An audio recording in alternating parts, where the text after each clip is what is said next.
Olá, rapaziada, o verdadeiro significado de pecadores, detalhes, mais explicações, mais análises lá na seção nerd. Espero que você escute, deixa o like. Isso acabou de sair, no momento que está saindo esse vídeo, já saiu a nossa reação assistindo Pecadores, o filme completo para vocês assistirem lá no canal Cine Marcel. Vou deixar até no primeiro comentário fixado, caso você queira ver nossa reação, um filme maço, completo para vocês. Vai estar com a censura, mas se vocês quiserem ver sem, é só ir no Marcel React, no site roxinho, que tem lá sem a censura, é só você se inscrever. Simbora ver aqui os detalhes que eu perdi, mano. Devo ter perdido muita coisa, cara. Eu presto atenção no filme, mas tem coisas assim que, mano, só se você vê pós-produção mesmo pra saber. Se você acabou de assistir Pecadores, Provavelmente ficou com alguma dúvida. E uma certeza, tem alguma coisa que eu não peguei. Hoje vamos analisar do começo ao fim todas as suas metáforas, mensagens, easter eggs e referências. Grand opening, grand closing. Grand opening, grand closing. Em todos os detalhes que você perdeu em Pecadores. Vamos ver, A cara. história começa com Samuel chegando todo arrebentado à igreja. Entre, filho. Ele para na porta e não entra, igual os vampiros, que só entram quando são... Exatamente, por isso que no final eu criei a minha teoria. Mano, vai lá assistir antes de vir pra cá, tá? Eu criei minha teoria de que ele é vampiro. E o pai dele chama ele pra entrar. Eu pensei que toda essa galera ia morrer por ele. Mas no final a gente descobre aquilo que é aquilo, né? Convidados. Deixa a dúvida, será que ele também é um? O Fiquei pai, com essa pastor, dúvida. pede pra ele largar a música e ficar só na igreja. E aí Samuel começa a ter flashes da noite anterior. Esses flashes não são só trauma, mas a forma como o pai age faz lembrar o vampiro. Repare que ao olhar para os fiéis da igreja, o Samuel vê flashes dos seguidores. No fim, tanto o pai quanto o vampiro querem trazer o Samuel pro seu lado.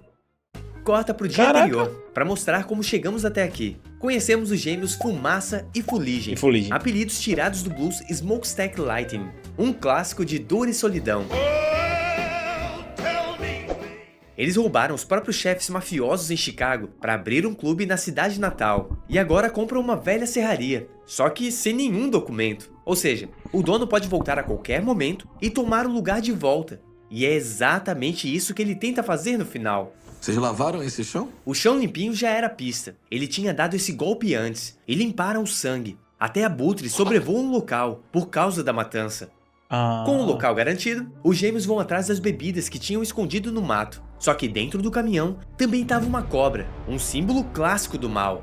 O Fumaça atravessa ela, do mesmo jeito que vai fazer com o vampiro mestre no final. E a ligação não é só pelas presas. O olhar da cobra brilha do mesmo jeito que o vampiro. Caraca, eu não tinha... porque eu não lembrava do negócio quando chegou no final. Eu tava empolgado com muita coisa, mas caraca.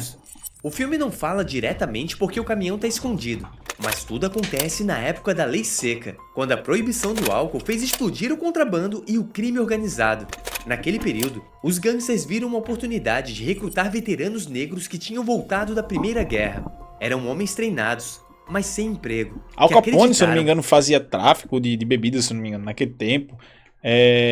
Antigamente tinha tráfico de cerveja. Diga aí, cerveja é um negócio tão comercializado hoje em dia. Hoje, antigamente não era. Que teriam mais oportunidades depois de lutar pelo país. A realidade foi outra. Muitos acabaram contratados por salários baixos e usados como mão de obra militarizada pelas gangues. Achei que estavam em Chicago trabalhando pro Capone. Foi nesse cenário que os dois trabalharam em Chicago. O Fumaça vai ao centro atrás de um amigo para fazer o letreiro. Olha essa cena. A garota atravessa a rua para chamar a mãe. E a mãe tá numa loja do outro lado da rua vendendo praticamente os mesmos produtos. Por quê? Porque no sul dos Estados Unidos, a segregação racial era assim. E dividia comércio e até ruas inteiras. Um lado da rua só para brancos e o outro só para negros. Os chineses ficavam no meio. Vieram depois da abolição como alternativa de mão de obra barata. Caraca, eu não tinha pegado isso. Voz política e com o tempo saíram do campo e abriram pequenas mercearias. Não eram vistos como brancos, mas circulavam entre as duas comunidades. Para os negros, fazer isso era quase impossível. A sociedade criava todo tipo de barreira. No filme, isso é impossível de eu pegar, eu não lembrava disso. Mesmo com sucesso, não tinham chance. Na real, eu não sabia. Parte da comunidade recebia em moedas do patrão. Era como se fossem fichas que só valiam nas lojas dele, com o preço lá em cima. E mesmo que superassem isso, vinha perseguição racial e o negócio fechava. Nesse mundo estão todos abandonados. Não dá pra crescer. Essa segregação aparece em vários detalhes do filme. Restaurantes só pra brancos, bilheteria com placa só pra pessoas de cor. Eram obrigados a esperar o trem no fundo da estação. Nada é falado, mas tá tudo ali. E é tão assustador quanto um bando de vampiros. Por quê? Quer dirigir? Ah, você sabe o que eu quero. Mais tarde. A gente sabe, ele vai dirigir depois. Cara, Eu isso tava aí. com o violão do Charlie Patton esse tempo todo. Charlie Patton é visto como o pai do blues, um músico que influenciou gerações e que se especula que tem origem afro-americana, choctaw e possivelmente irlandesa, justamente os 3 povos citados no filme. Na Irlanda Antiga, na terra dos Choctaws e na África Ocidental. Depois de convencer um músico a tocar no clube, o pastorzinho se engraça com uma garota. Berlim. Casada, Este é o lembra? nome do clube do pós-créditos, provavelmente do Samuel. Caraca. E quando Fuligem é abordado por uma mulher branca, o primo fica preocupado. Tem uma mulher branca olhando pra você. E o motivo de toda essa preocupação fica claro depois, quando Slim conta a história de um amigo que foi linchado. Eles inventaram que ele matou um homem branco e estuprou a esposa dele. E lincharam ele ali mesmo, na estação de trem. Depois de narrar algo tão pesado, Slim começa um blues. E eu As gosto músicas desse desse filme é detalhe. muito boa, A Felipe. música inicia quase em choro e termina em um sorriso. Esse é o blues. Uma música que nasce da tristeza, mas que também ajuda a colocar a dor pra fora e seguir em frente. No caminho do clube, eles passam por prisioneiros. Essa cena abrindo realmente eu uma não vala. entendi. É um retrato fiel da época. Mesmo depois da abolição, o trabalho forçado ainda era permitido para presos. Não demorou para os estados do sul criarem leis de vadiagem, tão vagas que qualquer um podia ser preso, e por coincidência, quase sempre negros. E fomos presos por vadiagem. Esses presos eram arrendados para fazendas em condições brutais, muitas vezes até piores que a escravidão. Eles cantam para suportar o peso do serviço, do mesmo jeito que o pastorzinho fazia ao colher algodão. Novamente, a música surge como ferramenta de resistência. Cara, os caras, eles pegam tudo da época e botam, tipo, meio que... Tá ali, tá ligado? Eles não explicam por que tá ali, mas tá ali. Se você for pesquisar, depois você descobre isso, mano, você acha um detalhe, assim, tão pequenininho, que passa meio que despercebido quando você tá assistindo, depois quando você vai ver é um negócio muito maior, tá ligado? Isso é da hora pra caramba. Perto dali, o Fumaça procura a ex-esposa para cozinhar no clube. É nesse momento que a gente descobre que ele perdeu uma filha. Um detalhe que explica seu jeito durão e reforça o contraste dos irmãos. Enquanto Fuligem tá sempre sorrindo, Fumaça passa o filme inteiro de cara fechada e só sorri de verdade quando reencontra a filha no final, que é pra mim um dos detalhes mais bonitos do filme. Cara, eu não tinha pegado esse detalhe. Essa é a cena em que conhecemos o vampiro. Ele aparece como se tivesse caído do céu. E no fim, vamos descobrir que ele realmente pode voar. Queimando no sol, ele encontra uma casa, mas como todo vampiro, precisa de permissão para entrar. E tem um detalhe interessante aqui. Primeiro ele diz que está sendo perseguido pelo Choctaw. Os Choctaws. Mas ao ver as vestes da clã, muda o tom e passa a chamar de índios sujos, Aqueles índios sujos quiseram me roubar. para explorar o preconceito do casal a seu favor. E aqui vem a ironia. Na vida real, a nação Choctaw ajudou a Irlanda durante a Grande Fome. Um gesto histórico enorme. Ou seja, não faria sentido eles perseguirem um irlandês sem motivo, porque não tinham preconceito. Quando os Choctaw chegam, abutres já sobrevoam a casa. Um prenúncio do destino dos donos. Cara, esse detalhe eu não tinha Como pegado. veremos os abutres rodeando o clube. E para entender por que estão perseguindo ele, a gente precisa voltar ao início. Quando é dito que alguns músicos conseguem invocar espíritos do passado e do futuro, e os Choctaw estão entre eles. Quer dizer que o vampiro procurou o Choctaw em busca desse dom, para reencontrar as almas dos antepassados, o mesmo que ele vai fazer no clube. E o vampiro chega ao clube bem na hora que o pastorzinho canta a mesma música da plantação.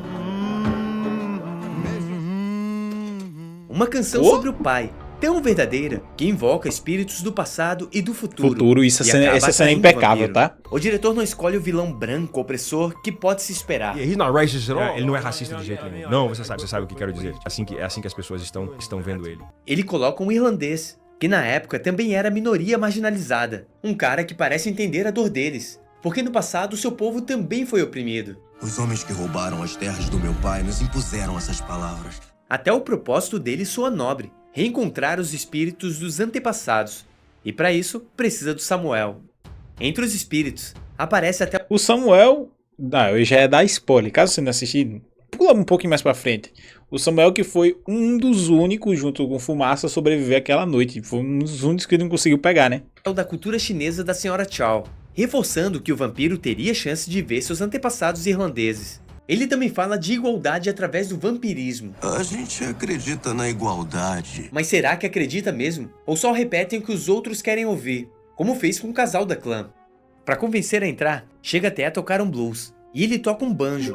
Não é um instrumento aleatório, porque é parente direto de instrumentos africanos, resultado de séculos de adaptação e troca cultural. Caraca. E aqui entra o que eu acho genial do diretor. Os vampiros podem até ser uma metáfora para apropriação cultural, sugando até sua identidade, mas também mostra como a influência cultural pode ser positiva, se uma mente coletiva gerar igualdade. E no fundo, essa é a essência do cinema, uma arte feita da soma de tudo que veio antes. E o filme tá cheio desses exemplos. O olhar e a fala do vampiro foram inspirados em Gato de Botas.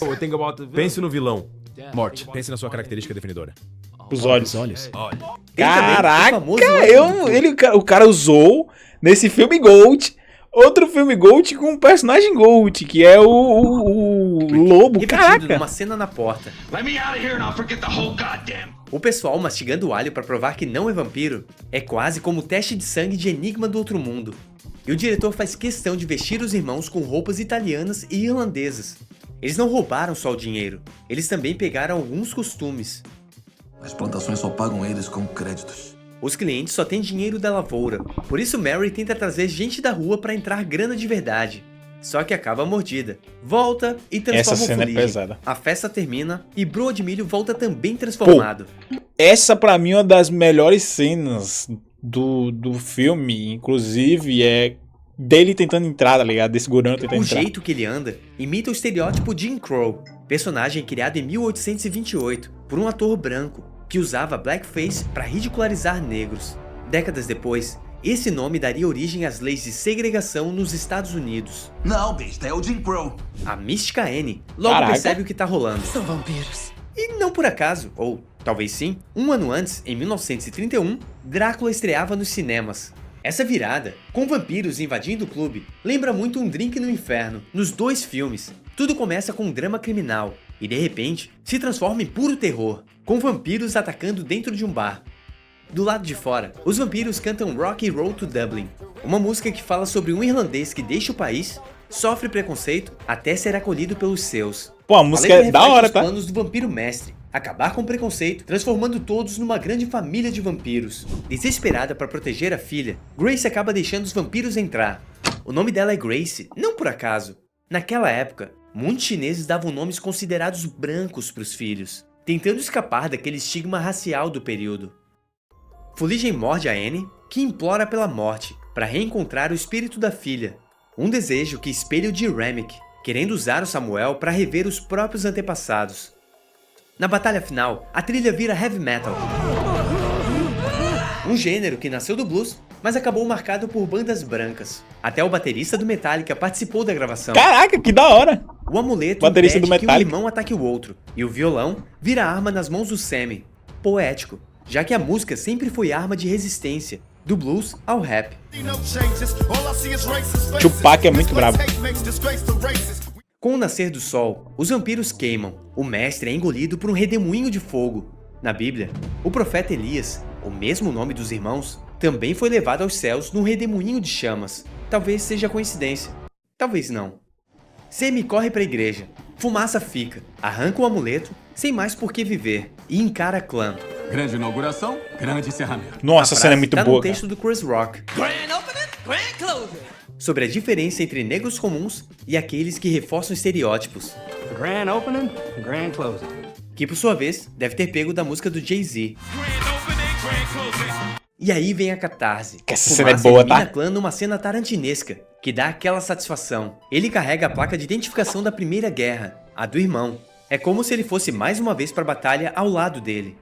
No outro plano, encontra a esposa e a filha. Recusa o dinheiro do homem branco e abraça o que realmente importa. Voltamos à cena Family. inicial. Sammy recebe o ultimato de largar a música. Cara, eu e achei viver muito só que ele pra era igreja, vampiro nessa mas hora, velho. escolhe o blues, talvez por causa do que ouviu do vampiro, sobre o que homens religiosos fizeram com o povo dele. A igreja, literalmente branca, me parece um símbolo da cultura branca tentando apagar a cultura negra, como substituindo as religiões africanas, que até é falado pelo vampiro, como os colonizadores tentaram impor o cristianismo a eles. Os homens que roubaram as terras do meu pai nos impuseram essas palavras. E se torna um pouco irônico quando descobrimos que o pastor, que implora para ele largar a arte, é interpretado pelo poeta e músico Saul Williams. Porra! A design de produção revelou que essas vigas se cruzando são um easter egg ao gesto de Chadwick Boseman em Pantera Negra. E que essa cena que foi da pensada hora! para as cruzes representarem Pai, Filho e o Espírito Santo. E posicionarem o Pai e o Filho sobre elas. Corta para Caraca! 1992. O contraste é imediato. Agora vemos um músico negro celebrado no palco, diante de uma plateia diversa. Pelo nome do local, dá para entender que Sammy se tornou dono de um negócio de sucesso. E quem interpreta a versão mais velha dele é ninguém menos que o lendário guitarrista de blues Buddy Guy. E aí Mary e Fuligem aparecem. Agora estão juntos. Cena da hora do sem final, tá? precisar se esconder. Pedem pro Sammy Eu tocar jurar, um pouco mano, eu pensava muito que Fuligem tinha morrido, cara. Eu pensei que Fumaça matou ele. de violão, só pra relembrar o passado. Se cuida, pequeno Sammy. Um pequeno retorno ao Bro de Milho chamando ela de Pequena Mary. Pequena Mary? Crescidinha agora, né? Foi a última vez que eu vi o sol. E só por algumas horas fomos livres. A fala lembra muito os momentos finais de Pantera Negra. É muito lindo. Também dirigido A última por vez que ele Ryan viu o Coogler. sol. E no fim, os dois irmãos encerram a história do lado das mulheres que amam. Fumaça na morte e Fuligem, também na morte. Para essa cena dos gêmeos, Michael B. Jordan gravou as cenas separadas, contracenando com um dublê. E se reparar bem, a mão muda de tamanho quando ele pega o cigarro. E as Caraca! sombras também não batem, porque foi filmado em horários diferentes, mas é tão discreto que deixaram passar na pós-produção. E é legal como usam velhos truques práticos para evitar efeitos especiais. Nessa cena, o enquadramento esconde o rosto de um dos gêmeos atrás do arbusto. Desde os primórdios, os filmes de terror costumam ser carregados de críticas. Que da hora, em cara. Despertar dos Mortos. Mano, a galera do chat falou que o Michael B. Jordan tem escolhido um ator a dedo. Isso parecia muito com ele, que era igual. Tô brincando. Roger Romero usou um shopping e zumbis para criticar a sociedade consumista. Aqui, Ryan Coogler usa vampiros para falar de apropriação cultural, intercâmbio cultural e colonização, e de uma forma bem inteligente. Esse é um daqueles filmes em que tem muita coisa acontecendo no fundo. E o mais legal é que o diretor parece mais preocupado em juntar do que separar. Em vez de pura e simplesmente apontar que uma cultura foi roubada, ele também mostra que essas trocas moldaram quem somos. Eu quero suas músicas. E você vai ter as minhas. A ponto de deixar a dúvida se a intenção era realmente criticar algo ou só mostrar a realidade da época e deixar a interpretação pro público. Um exemplo hora, é a cara. trilha. É de se esperar que fosse de um músico negro, mas Coogler manteve a parceria com Ludwig Göransson, uma escolha que por si só já faz refletir. E sim, parte da trilha foi gravada com o mesmo violão usado no filme. Mas essa é uma leitura que eu faço como alguém que ama cinema, mas não é inserido em nenhuma causa política e Da nem nada. hora, cara, Por isso que você da pode hora. ter enxergado outras nuances. Então, comenta aí embaixo. Porque cinema bom é isso, aberto Brabo. para cada espectador interpretar algo diferente eu acho isso muito de da acordo hora. com as suas vivências. Grande abraço, até a próxima. Brabo, brabo, brabo. Sessão Nerd também que trouxe essa análise incrível. Eu não... Cara, muitas das coisas... Como é que eu ia saber que o olho do cara era baseado no gato de boa? Mano, isso é um bagulho que, mano, é impossível você pegar assistindo filme, pô. É muito difícil, mas... Parabéns ao Sessão Nerd que pegou todos esses detalhes, assistiu o filme, analisou, criticou de uma forma excelentíssima. Muito bravo o filme, rapaziada. Se você quiser ver minha reação, cara, tá lá pra vocês verem. Eu ficando pistola com aquela mulher, eu ficando perplexo com a luta final. Mano, que filmaço. Esse filme, nossa, é muito bom. É um dos melhores filmes do ano? Com certeza, tá? Muita gente tá falando isso e eu posso aqui cravar pra vocês que se você ainda não assistiu, bem provável você não ter assistido e tá assistindo esse vídeo, mas vai lá ver minha reação, que tá bem da hora. A minha reação não só com a minha, né, mas a da galera tá lá junto com a gente, rapaziada. Então, fiquem com Deus, vamos indo nessa, valeu e fui!